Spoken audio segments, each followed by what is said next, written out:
Reddit. What's a secret your job keeps from the public? 1. I work at a major chemical plant upriver from a major city. If it came out how old, run down, and poorly maintained literally all of the equipment that we use to make sure that hundreds of millions of gallons of contaminated water don't leak or straight up spill into the river, the EPA would shut every plant on the river down. However, the EPA is aware of how inefficient and poorly disposed all our waste products are. The plant I work for has a yearly budget dedicated to paying fines. 2. Olive Garden server. You can get 3 free wine samples every time you go. When I was a server, you could get as many as you wanted if you weren't an ass. And I pour heavy. I jaff. A story from a friend of mine. She went to lunch with her mother and mother's husband, both a bit snooty, at Olive Garden, and the husband ordered a glass of wine. I guess the server poured a generous glass and husband said, "Oh my dear, it's not classy to pour more than a half glass at any one time."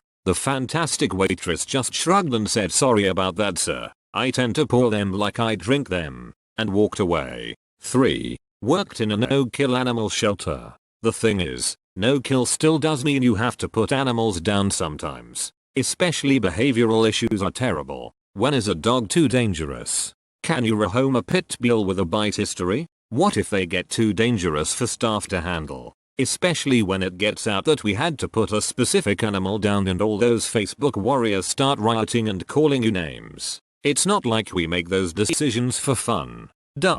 4. We bill by the hour, but no one who works in this industry monitors their time closely. 5. At the hospital they have secret employees who walk around to make sure doctors and nurses sanitize their hands before entering and exiting a patient's room. You'd be surprised how many don't follow protocol and end up getting written up in a day. 6. Worked in a library for 2 years. We don't make diddly squat from your book or DVD fines. They're designed to be a deterrent more than anything else, and under the right circumstances we're very amenable to just making them go away. If you had a tough week and couldn't make it to the library to return your books, we can work something out. Laughing about being too lazy to bring them back, forgetting you had them entirely? Yeah, those fines aren't going anywhere. And X200B. That being said, libraries don't like to penalize people who can't pay their fines. If your kid has so many fines that the computer locks him out so he can't do his homework, we're usually more than happy to help you get logged on for the day.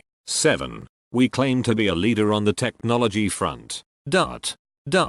But we are literally running off of Excel macros with random codes that no one knows how to understand correct without causing the entire company to crash. A lot of companies, even Fortune 500 companies, are just houses of cards. Shiny on the surface. Then you get inside and you realize how much of the organization is dependent on Excel. You learn that they are dependent on legacy systems akin to DOS. And you learn that things are constantly breaking and the only thing keeping the whole company from imploding is people constantly fixing the things that go wrong. 8. Most of the time all it takes for a free upgrade is being polite. My manager will literally ask us, are they being nice? Unless it's the weekend or show night. Then we literally do not have the availability. Yes, even if it's a show that you are not personally interested in going to. For everyone asking what I do, just assume it's like this everywhere, because it usually is. One time my wife and I took a week-long trip to Las Vegas.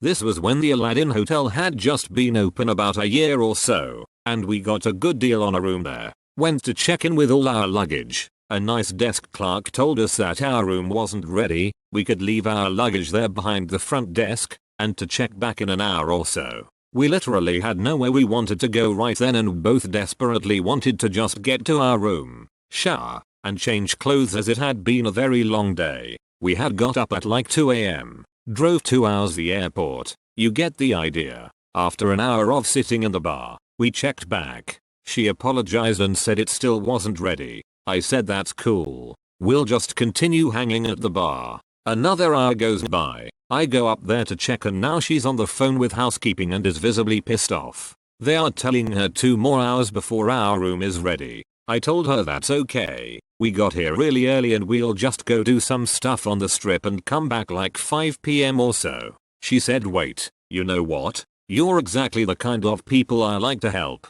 Tell you what, I'm upgrading you to a strip suite for your entire stay, at the same price of your room. Here are your keys. It was a huge upgrade and it was great. Our room overlooked the Bellagio fountains and had floor-to-ceiling windows even in the bathroom. So we stayed in a multi-room suite for a week for like 00 total. 9. About a quarter of all the gonorrhea we find is in the throat. And a new study, https://st.bmj.com content early the 16th of April 2019 Sextrans 2018 053896 suggests transmission from deep kissing. Not necessarily a secret, but it's challenging to get other providers to do testing for all sites at risk. Just a reminder, whenever you go for your routine STD testing, make sure every orifice that's touched a pink part gets swabbed. 10. We're supposed to be teaching information literacy, but none of us really checks to see if our students' sources are legit or not.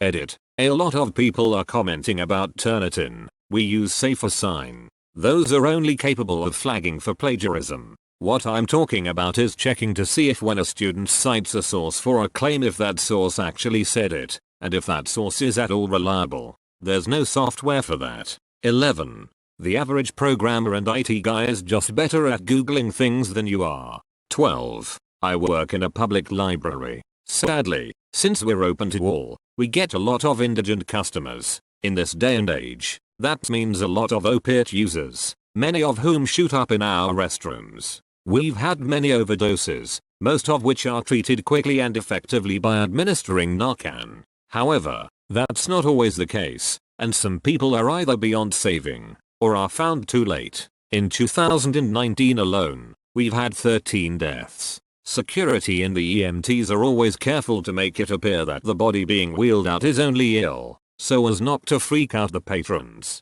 The actual number of deaths is even hidden from the staff. I'm friends with a few of the folks in security, which is how I know about it.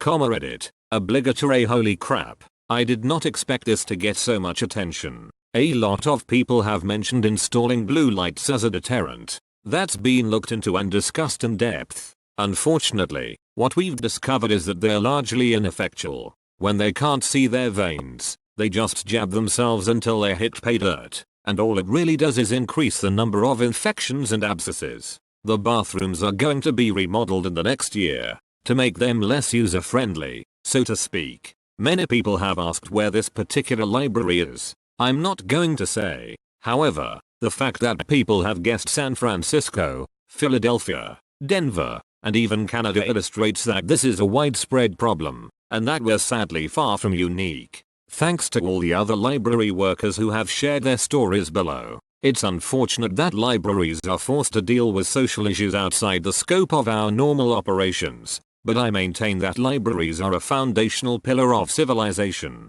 We now have several full-time trained social workers on staff to help deal with the situation, and have effective programs in place to help people get their lives back on track.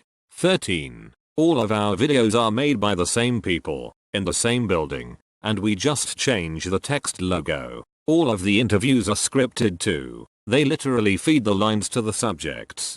Because they don't want to pay us a fair wage or give us benefits, we also don't have to sign anything, meaning no NDA. Dodo Thrillers. Now this edit. Wow, I literally just got fired. It's not because of this post, I just think the timing is hilarious. 14. The chicken bites aren't cooked to order. The fries look darker today not because they're extra crispy, but because the shift manager was too lazy to change the oil, which should be changed every 5 hours. The house sauce is just mayo, ketchup, paprika, and pickle brine. The sticky patch outside the bathroom might be pee. 15. I'm a doctor. It's not the vaccines that cause autism. We soak the needles in non-essential oils that causes the tism. 16. Our secret sauce is just Thousand Island dressing. 17. I'm a nanny, so there are so many secrets kept from me so they aren't leaked to the public. For instance, on my second day of a new job, I worked for a nice,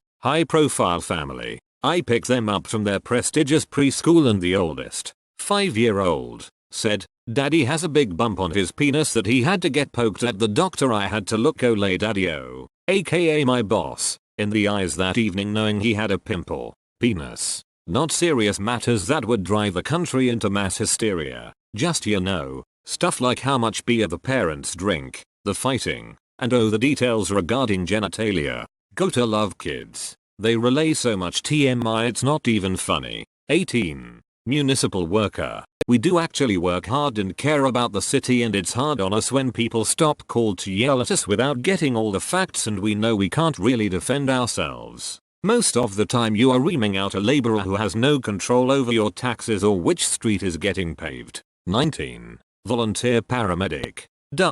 When we find an old person who clearly has been with no pulse for hours, we close the doors, shut relatives out, and pretend to do something to avoid useless legal action. 20. The longer I'm in engineering, the more I know that we don't get the design right so much as we just go with the best we have the moment we run out of time or budget. 21. I'm a special education teacher, and the amount of injuries people sustain while working in this field is staggering. I teach high school and the kids can go until they are 21, so most of the violent students are adult sized. We get concussions, bites, broken wrists and arms, scalped, as well as sexually assaulted by students who will grab you by your breast, pull out their dick and start masturbating. BTW, I like my job very much and enjoy working with the students. However, there is so little public knowledge